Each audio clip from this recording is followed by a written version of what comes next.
বাংলায় চলতি এসআইআর প্রক্রিয়ার নীতি পরিবর্তন ও নিঃশর্ত নাগরিকত্বের দাবিতে গত বুধবার থেকে ঠাকুরনগর ঠাকুরবাড়িতে অনশন শুরু হয়েছে অনশন কর্মসূচি। তাদের দাবি 2024 সাল পর্যন্ত ভারতে আসা মতুয়া ও উদ্বাস্তুদের নতুন আইনে এনে নিঃশর্ত নাগরিকত্ব দিতে হবে।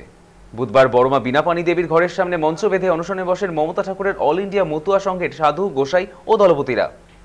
তাদের দাবি, কেন্দ্রীয় সরকার তাদের সিদ্ধান্ত পরিবর্তন না করা পর্যন্ত এই অনশন চলবে। শুক্রবার তাদের সেই অনশন মঞ্চে পৌঁছে গেলেন প্রদেশ কংগ্রেস সভাপতি শুভঙ্কর সরকার এবং সিপিএম নেতা সুজন চক্রবর্তী। মঞ্চে বক্তব্য রাখতে গিয়ে মতুয়া উদ্বাস্তুদের নাগরিকত্ব নিয়ে সুর চড়ান সুজন চক্রবর্তী এবং শুভঙ্কর সরকার। বাম কংগ্রেস দুই শিবিরের বক্তব্য, মতুয়াদের আন্দোলনের দাবি ন্যায়সঙ্গত।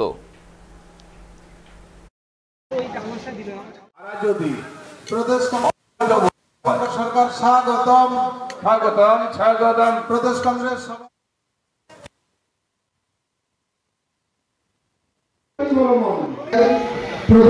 যখন কারুর অস্তিত্ব নিয়ে কোনো প্রশ্ন আসে তখন তাদের কাছে জীবন মৃত্যু সবটাই এক, এবং সেই কারণেই তারা আমরণ অনশন করেছেন, গান্ধীজির পথেই হাঁটছেন।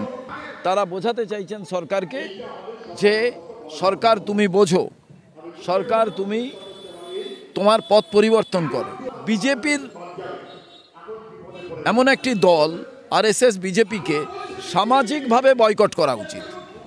আপনি আজকে দেখেছেন সোনার বাংলা আমি তোমায় ভালোবাসিতে আমাদের দলের লোককে জেল করে দিয়েছে আসামে রবীন্দ্রনাথের গান গাওয়াতে। আমি আজকে এখানে কথা দিয়ে যাচ্ছি 2029-এ কংগ্রেস সরকার হোক, রাহুল গান্ধীকে এখানে নিয়ে আসবো। একজনও মতুয়াকে তাকে এই পশ্চিমবাংলা ছেড়ে, ভারতবর্ষ ছেড়ে অন্য কোথাও যেতে হবে না। আর প্রত্যেকে তারা নাগরিক হিসেবে যেমনভাবে ঘটি থাকে তেমনভাবে বাঙালও থাকবে, কোথাও কোনো রকম কোনো অসুবিধা হবে না। এসআইআর নিয়ে মানুষের নাম কেটে দেওয়ার যে ব্যবস্থাপনা নির্বাচন কমিশন করতে চায়, দিল্লি করতে চায়, তাকে টুথ অ্যান্ড নেইল অপোজ করতে হবে। আর 24 সালের ভোটে যাদের নাম ছিল তারা কেন ভোট দিতে পারবে না? তাদের কেন অধিকার কেড়ে নেওয়া হবে? আধার কার্ড সুপ্রিম কোর্ট বলেছে, আধার কার্ডে মান্যতা নির্বাচন কমিশন কেন দেবে না? এই না দেওয়ার মধ্য দিয়ে গরিব মানুষকে বিপন্ন করা হচ্ছে। এটা একটা সংকীর্ণ রাজনৈতিক বড়ভাবে বিজেপি, নির্বাচন কমিশন ইত্যাদি ইত্যাদি চলছে। তৃণমূল আর বিজেপি ভয় দেখাচ্ছে। আমরা এসআইআরের জন্য সহায়তা কাজ করছি। কেন? কারণ এসআইআরের ফর্মটা ফিল আপ করে দিতে হবে, অফিসিয়াল ফর্ম, সাহায্য করতে হবে। আমরা সেটা সব জায়গাতে করি। আর এখানে যদি কেউ সিএ ক্যাম্প করে থাকে তাকে জিজ্ঞাসা করুন, সিএ ক্যাম্পে ফর্ম পূরণ করলে সেটা ভোটার লিস্টে ওই 12 নম্বর 13 নম্বরের জায়গায় 14 নম্বর বলে মান্যতা দেবে তো?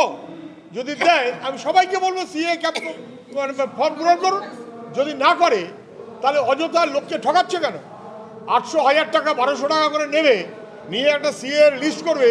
আর নির্বাচন কমিশন তো বলছে সিএ এর ক্যাম্পে কে কী করছেন আমরা তাকে মান্যতা দেবো না। তাহলে বন্ধ করে দেওয়া উচিত যারা করছেন।